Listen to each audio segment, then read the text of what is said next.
జ్యోతిషాస్త్రరీత్యా ధనుస్సు రాశి మిత్రులారా 2026 జూలై 10 నుండి జూలై 26 వరకు శుభాశుభ ఫలితాలు. ఈ 20 రోజులు గ్రహ సంచారాలు ఎలా ఉన్నాయి, వైదిక జ్యోతిష్య ప్రకారం గ్రహాలు ముందు ఎలా ఉన్నాయని చెప్పి చూసుకుంటే, ఈ కాలంలో గురుగ్రహం అనుగ్రహం విశేషంగా ఉంటుంది. గురువు జ్ఞాన గౌరవం ధనయోగాన్ని ఇస్తున్నాడు. సూర్యుడు అధికార అనుకూలతను, కుజుడు ధైర్యాన్ని, శుక్రుడు కుటుంబ సౌఖ్యాన్ని, శని క్రమశిక్షణను ఇస్తూ అర్ధాష్టమ శనిగా ఉన్నాడు. రాహు విదేశీ అవకాశాలు, ఆధునిక రంగంలో పురోగతిని కల్పిస్తున్నాడు. కేతు ఆధ్యాత్మిక చైతన్యాన్ని పెంచుస్తున్నాడు. ఈ కాలంలో మీరు తీసుకునే నిర్ణయాలు దీర్ఘకాలిక విజయాలను తీసుకొస్తాయి. ఇంకా వ్యాపారంలో కొత్త విస్తరణ మంచి సమయం. ఎలాంటి వ్యాపారాలు చేయొచ్చు అంటే విద్య, కన్సల్టెన్సీ, ట్రావెల్స్, టూరిజం, పబ్లికేషన్స్, వ్యవసాయం, ఫుడ్ ప్రాసెసింగ్, ఆన్లైన్ వ్యాపారాల్లో ఉన్నవారికి ఆదాయం పెరుగుతుంది. విదేశీయ వ్యాపారం, ఇంపోర్ట్స్ ఎక్స్పోర్ట్స్ వారికి బలపడతాయి. కొత్త ఒప్పందాలు వచ్చే అవకాశాలు. మరి దీనివల్ల ఆర్థికంగా ఎలా ఉంటాయి అంటే, కొంచెం బ్యాంక్ లోన్స్ తీసుకోవడము, లేదా చిట్ ఫండ్స్ని అప్రోచ్ అవ్వడము, పాత బకాయిలు వసూలు అవ్వడము, కొత్త ఆదాయ వనరులు ఏర్పరచుకోవడం, పెట్టుబడులు లాభాన్ని పొందడం, లేదా ఇన్వెస్టర్స్ కోసం సెర్చ్ చేయడము, లేదా కుటుంబ ఆస్తుల్ని ప్లడ్ చేసిన వ్యాపారానికి ముందు ఇలాంటివి తప్పదు. కొన్ని సమయాల్లో అలాంటి అవకాశాలు బాగా ఉన్నాయి. ఇంకా ఉద్యోగస్తులకి పదోన్నతి, జీతం పెంపు, కొత్త బాధ్యత వచ్చే అవకాశాలు ఉన్నాయి. అధికారులు మీ పనితీరుని ప్రశంసించే అవకాశాలు, మీకు అవార్డ్స్ కూడా వచ్చే అవకాశాలు ఉన్నాయి. ఉద్యోగ మార్పు కోసం కోరుకునే వారికి దిస్ ద రైట్ టైం. ప్రభుత్వ రంగంలో అనుకూల సమయం. రాజకీయ రంగంలో ఉన్న వారికి ప్రజాదరణ పెరుగుతుంది. టెండర్స్ లాంటిది వేసే వాళ్ళకి ఇది ఒక మంచి సమయం. ఉద్యోగాల్లో, ప్రైవేట్ అండ్ ఉద్యోగాల్లో ఉన్న వాళ్ళకి ఐటీ, బ్యాంకింగ్, విద్యా, corporation, pharma, legal, multinational company పనిచేసే వారికి కొత్త అవకాశాలు వస్తాయి. విదేశీయ ప్రాజెక్ట్ నాయకత్వ బాధ్యతలు లభించే అవకాశాలు ఎక్కువ కనబడుతున్నాయి. కుటుంబంలో ఆనందకర వాతావరణం నెలకొంటుంది. శుభకార్యాలపై చర్చలు జరుగుతాయి. పెద్దల ఆశీర్వాదంతో నిలిచిపోయిన పనులు పూర్తవుతాయి. దూరమైన బంధువులతో మళ్ళీ సాన్నిహిత్యం పెరుగుతుంది. దంపతుల మధ్య సఖ్యత పెరుగుతుంది, అవగాహన పెరుగుతుంది, గౌరవం పెరుగుతుంది. అనవసర వాదనకు దూరంగా ఉండే అవకాశాలు ఉంటాయి. కొంచెం అర్ధాష్టమ శని ఉండడం వల్ల కాస్త ఎవరికి వాళ్ళు ఆట విడుపుగా ఉండండి. ఇంకా సినిమా కళాకారుల వారికి ఈ నెల కాస్త మిశ్రమ ఫలితం అని కూడా చెప్పచ్చు.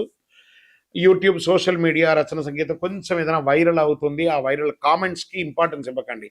కొంతమంది పని ఏమంటే కామెంట్ చేస్తూ ఉండడమే వాళ్ళ పని. తిరిగి చూస్తే వాళ్ళు సమాజంలో గొప్పవాళ్ళుగా ఉండరు, సాధన కూడా చేయరు. కానీ ఎదుటి వాళ్ళని కామెంట్ చేయడానికి కొంతమంది ఉంటారు. ఆ కామెంట్స్ని చదివి మీ బుర్ర ఖరాబ్ చేసుకోకండి. మెయింటైన్ చేయండి మీ ఛానల్స్ని. అద్భుతంగా ఉంటారు. కోర్టు కేసుల్లో అనుకూల పరిణామాలు కనిపిస్తాయి. మిశ్రమ ఫలితాలు కనిపిస్తాయి. జాగ్రత్త. వివాదం పరిష్కారం అవ్వడానికి కాంప్రమైజ్ అవ్వడం ఒక మెట్టు మీరు దిగండి, తప్పు లేదు. విదేశీ ఉద్యోగంలో ఉన్న వారికి ఈ నెల కాస్త మిశ్రమ ఫలితాలు కనబడుతున్నాయి. జాగ్రత్త పడండి. నెల ఆఖరిలో ఒక శుభవార్త వింటారు. ఇంకా విద్యల కోసం వెళ్ళే వాళ్ళు కూడా, అక్కడపై స్టక్ అయిన వాళ్ళకు కూడా, ఉద్యోగం లేకుండా ఇబ్బంది పడ్డ వాళ్ళకి జాగ్రత్త. ఆ దేశపు యొక్క లీగల్ ఇష్యూస్లో ఎందులో కూడా ఓవర్కమ్ చేయకుండా కరెక్ట్గా ఉండండి. అన్ని అవకాశాలు వస్తాయి. ఇంకా షేర్ మార్కెట్, దీర్ఘకాలిక పెట్టుబడుల వెస్ట్ కానీ షార్ట్ టర్మ్ ఈ నెల మీకు పనికిరాదు. రియల్ ఎస్టేట్కి తీసుకుంటే భూములు, ఇల్లు, కమర్షియల్ ప్రాపర్టీస్ కోసం ఎంక్వైరీస్ వస్తాయి, కానీ క్లోజ్ అయితే కాదు. ఈ నెల జాగ్రత్తగానే ఉండాలి. సర్వీస్ సెక్టార్కి బాగా అవకాశాలు ఉన్నాయి. విద్య, travels, consultancy, hospital, finance, health care, event management ఇవన్నీ కొంచెం ఆదాయం కనబడుతుంది. ఆరోగ్యం, తొడభాగంలో ఇబ్బందులు, నడుము, జీర్ణకోశ సంబంధించిన విషయం, kidney, allergy, cardio related multiple అవకాశాలు ఉన్నాయి. కాబట్టి ఒకసారి మాస్టర్ చెకప్ చేసుకోండి, లేదా ఒక శస్త్రచికిత్స కూడా అయ్యే అవకాశాలు ఉన్నాయి. మీ ఆరోగ్యం మెరుగుపడడానికి మీరే ప్రయత్నం చేయాలి. రైతులకి వ్యవసాయం మంచి దిగుబడులు వచ్చే అవకాశాలు ఉన్నాయి. వరి, మొక్కజొన్న, పూల రంగులు, ఉద్యానవనాలు సాగు రైతులకు మంచి అవకాశాలు ఉంటాయి. ప్రభుత్వ వ్యవసాయ పథకాల ద్వారా సబ్సిడీ పొందే అవకాశాలు ఉన్నాయి. ఇంకా విద్యార్థులకి సివిల్స్కి, గ్రూప్స్కి, డిఫెన్స్కి, మేనేజ్మెంట్, విదేశీ విద్య, పరిశోధన రంగంలో చదివే వారికి ఇది ఒక మంచి అవకాశం. మీరు కోరుకున్న యూనివర్సిటీలో లేదా మీరు మంచి కోచింగ్ సెంటర్కి వెళ్ళి చదవండి, పోటీ ఇవ్వండి. సివిల్స్లోకి రావాలి. అందరూ ఇంజనీర్, డాక్టర్స్ని వెళ్తున్నారు కదా. కొంచెం మార్పు తెచ్చి ప్రభుత్వ ఉద్యోగంలో మీ యొక్క ప్రతిభను క్రియేట్ చేసుకొని సివిల్స్లోకి రండి. చాలా అవకాశాలు ఉన్నాయి. దేశం కోసం పోరాడే ఉద్యోగంలో ఉండండి. డిఫెన్స్లోకి రండి. మంచి మంచి అవకాశాలు ఉన్నాయి. మీ ప్రతిభను తీసుకుని బాగా పదును పెట్టండి. అదృష్ట దినాలు 13, 16, 20, 24, 28, 30.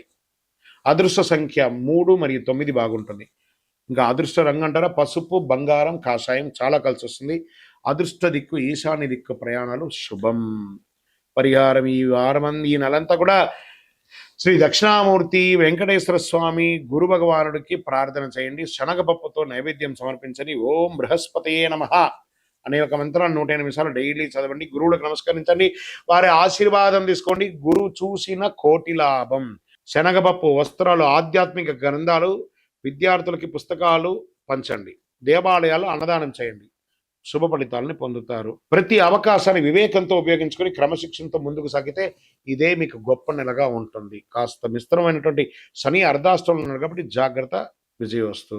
మీ యొక్క వ్యక్తిగత జాతకం తెలుసుకోవాలనుకుంటే మీ పరిసర ప్రాంతాల్లో ఉన్నటువంటి గురువుల్ని సంప్రదించండి, జ్యోతిశాస్త్ర నిపుణుల్ని సంప్రదించండి. లేదా మా ద్వారానే మీరు జ్యోతిష్యం తెలుసుకోవాలి అని అనుకుంటే ఛానల్లో కనబడుతున్న డిస్ప్లేలో కనబడుతున్నటువంటి నంబర్కి మీ పేరు, మీ date of birth, time of birth, place of birth WhatsApp చేయండి. మా అడ్మిన్స్ మీకు రిప్లై ఇస్తారు.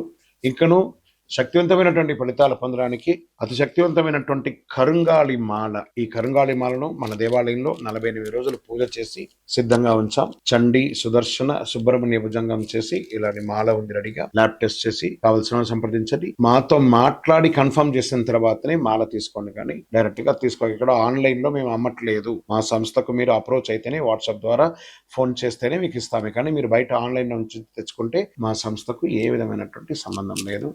మీరందరూ క్షేమంగా ఉండాలని ఆ భగవంతుని ప్రార్థిస్తున్నాను. సర్వే జనాః సుఖినో భవంతు.